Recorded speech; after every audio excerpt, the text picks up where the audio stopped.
In the afternoon of June 12, 2009, a tall, thin man, a man with short grey hair and glasses, was first spotted at the Derry bus station. He was wearing a black leather jacket and carrying 2 black bags. The man boarded a bus and headed to the city of Sligo. Upon arriving in Sligo, he got into a taxi and asked the driver to take him to a cheap place to stay. The taxi driver took him to the Sligo City Hotel.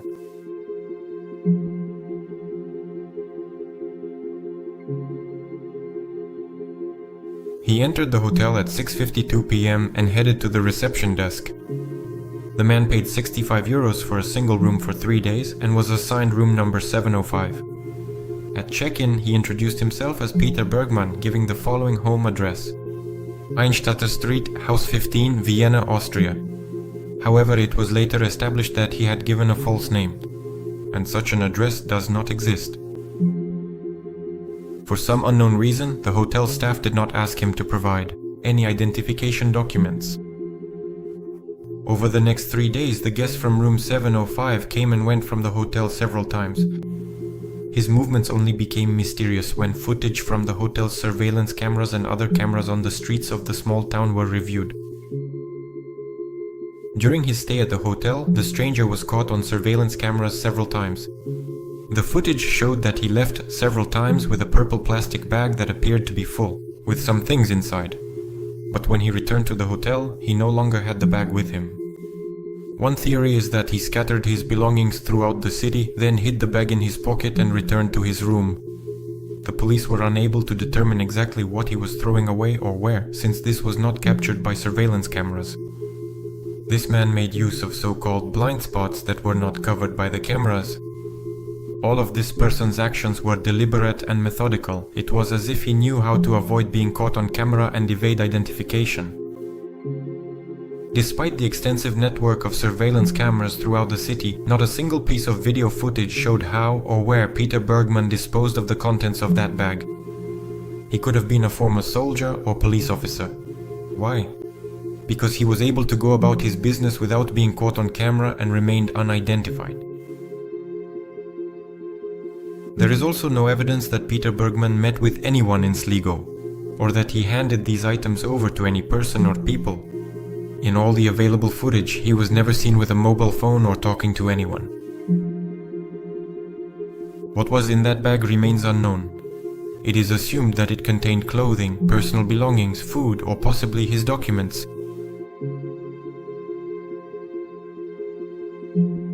On Saturday, June 13th, this man was seen heading towards the main post office. Where did he purchase 8 postage stamps and airmail stickers? Sunday, June 14th was Peter Bergmann's 3rd and final day staying at the hotel. At around 11 a.m. he left the hotel and got into a taxi. He asked the driver to take him to a quiet, beautiful beach where he could swim. The taxi driver recommended Ross's Point Beach as the best place and drove him there. Although his passenger had asked to be taken to a beach suitable for swimming, he didn't actually swim. When they arrived at Ross's Point, the taxi driver showed him 2 beaches and stopped in the parking lot at the beach entrance. But the man did not get out of the car and said, "Can you take me to the bus station?" Peter Bergmann returned in the same taxi, getting out at the bus station in Sligo.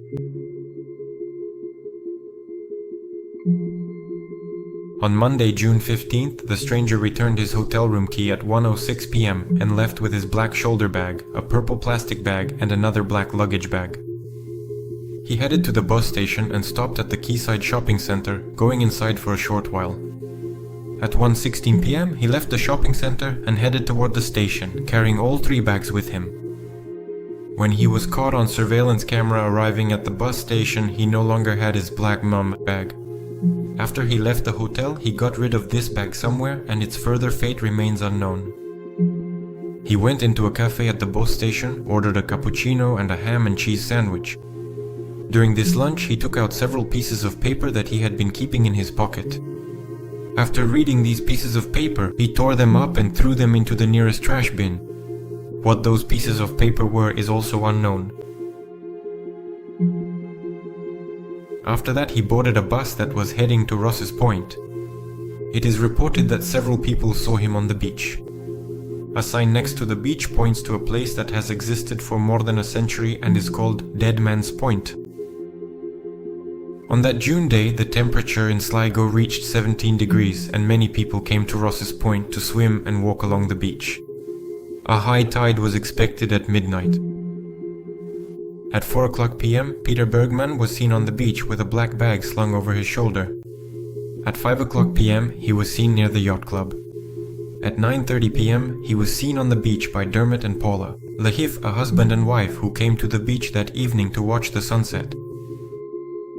Paula says, "We parked in the parking lot and saw this man walking parallel to the shore. His pants were rolled up to his knees and he was wearing a black jacket."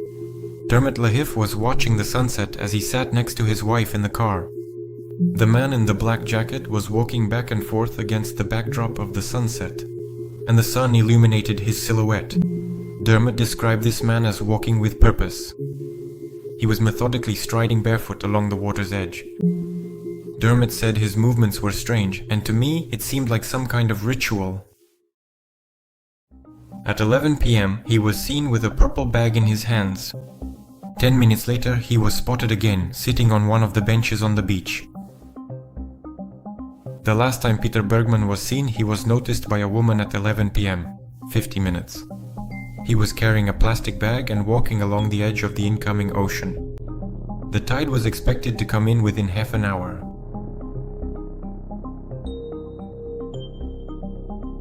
On Tuesday, June 16th at 6:45 in the morning, Arthur Kinsella and his son Brian, who was training for a triathlon, discovered a naked body on Ross's Point Beach.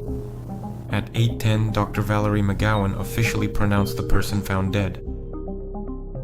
Later, clothing was discovered on a rock on the beach, clothing that belonged to Peter Bergmann. It appeared that he had taken off his shoes, then removed his socks, put the socks into the shoes, and then took off his trousers. All the items were neat and carefully stacked on top of each other. The clothes and items from the pockets that were found on the beach that morning are still kept at the police station. They are stored in a large cardboard box with a label on the lid that reads, "Clothing, personal belongings of unidentified body, found at Ross's Point on June 16, 2009. No one has looked at these clothes for a long time since Peter Bergmann so carefully folded them and left them on the coastal rock as night fell, 10 years ago. When the items are taken out of the storage box, grains of sand begin to fall from the t-shirt that Peter Bergmann was wearing when he was found dead on the beach. This is what the police found on the beach, Ross's Point. A dark blue t-shirt, underwear, swimming trunks, and a waterproof quartz watch found on his left wrist. On the rocks they found black leather shoes, dark blue socks, a black leather jacket and dark trousers, a black sleeveless jumper and a leather belt. In the pockets they found 140 euros in banknotes and 9 euros in coins, cloth handkerchiefs, tablets, aspirin, a band-aid and a piece of soap in a sealed blue wrapper.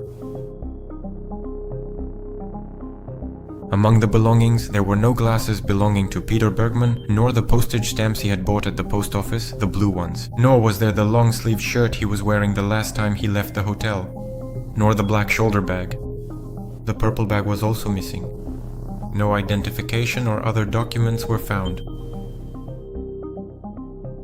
Cliff Kilgallen performed the autopsy on Peter Bergmann on Wednesday, June 17, 2009. The results, which were not made public until April 14, 2010, contained unexpected information. Although the deceased was found washed up on the beach, the pathologist did not find any evidence of that there. There were no signs of classic saltwater drowning. All the evidence seemed to indicate that this man deliberately waited for darkness to enter the water, and perhaps never return. He did not die from drowning. The cause of death was listed as acute cardiac arrest, or more simply, a heart attack. Peter Bergmann had terminal prostate cancer. It was so advanced that he could not have been unaware of his illness. There were numerous bone tumors, evidence of previous heart attacks, and he also had only one kidney. Kilgallen said he would have lived for a maximum of 1 week. By the time the investigation began, the man known as Peter Bergmann had been buried in an unmarked grave at the cemetery in Sligo. On September 18, 2009, 6 people attended the funeral: 4 police officers, the undertaker, and the gravedigger. Peter Bergmann was buried in a section reserved for unclaimed bodies. The investigators working on this case gradually realized 2 things.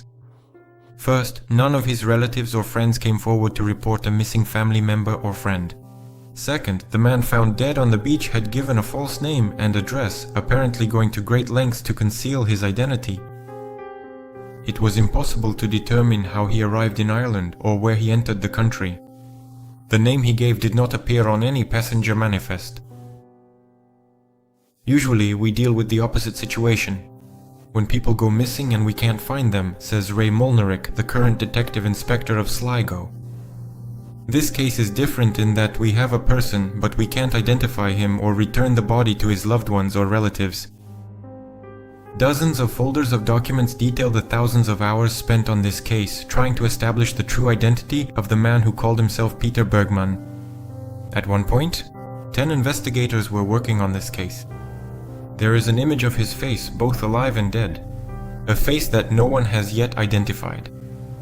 The case will remain open until the day Peter Bergmann is finally identified.